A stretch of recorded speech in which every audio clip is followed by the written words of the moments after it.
भारत और पाकिस्तान के बीच एक बार फिर शांति और संघर्ष की जद्दोजहद तेज हो चुकी है। पिछले कुछ हफ्तों में घटनाओं की जो कड़ी बनी उसने दोनों देशों के संबंधों को न केवल गहराई से प्रभावित किया बल्कि पूरे दक्षिण एशियाई क्षेत्र को तनाव की स्थिति में धकेल दिया है।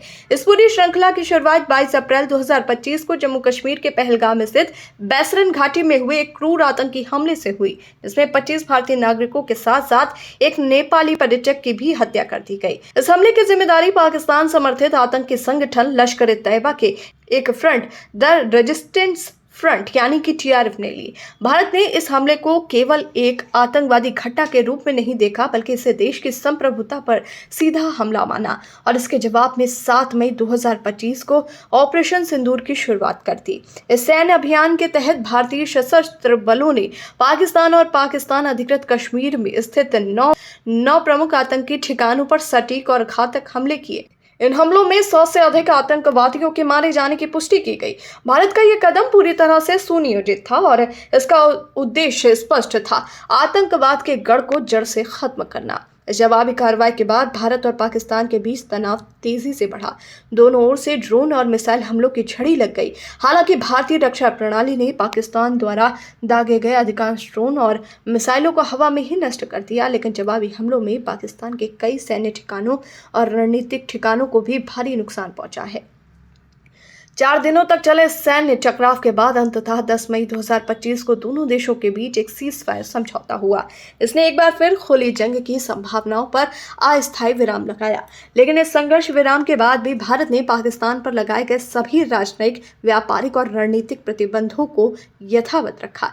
भारत की ओर से यह स्पष्ट संदेश था कि सीजफायर का अर्थ ये नहीं है कि चीजें सामान्य हो गई हैं। इसके ठीक 5 दिन बाद 15 मई को पाकिस्तान के प्रधानमंत्री शहबाज शरीफ ने रॉयटर्स के माध्यम से एक बड़ा बयान दिया है कि वो भारत के साथ शांति वार्ता के लिए तैयार हैं। उनका यह बयान ऐसे समय पर आया है जब पाकिस्तान पर अंतर्राष्ट्रीय दबाव भी लगातार बढ़ रहा है कि वो आतंकवाद को प्रश्रय देना बंद करें।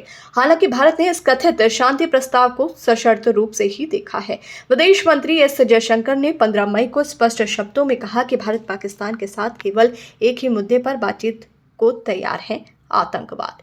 उन्होंने कहा कि प्रधानमंत्री ने साफ कर दिया है कि पाकिस्तान के साथ केवल आतंकवाद पर ही बातचीत होगी। उन्हें पता है कि क्या करना है, अपने देश में मौजूद आतंकवादी ढांचे को खत्म करना और आतंकियों की सूची भारत को सौंपनी होगी। जयशंकर का यह बयान सिर्फ कूटनीतिक प्रतिक्रिया नहीं थी बल्कि ये भारत की बदली हुई रणनीति का भी संकेत। भारत उस दौर से आगे बढ़ चुका है जहां वो हर हमले के बाद वार्ता की मेज पर लौट जाता था।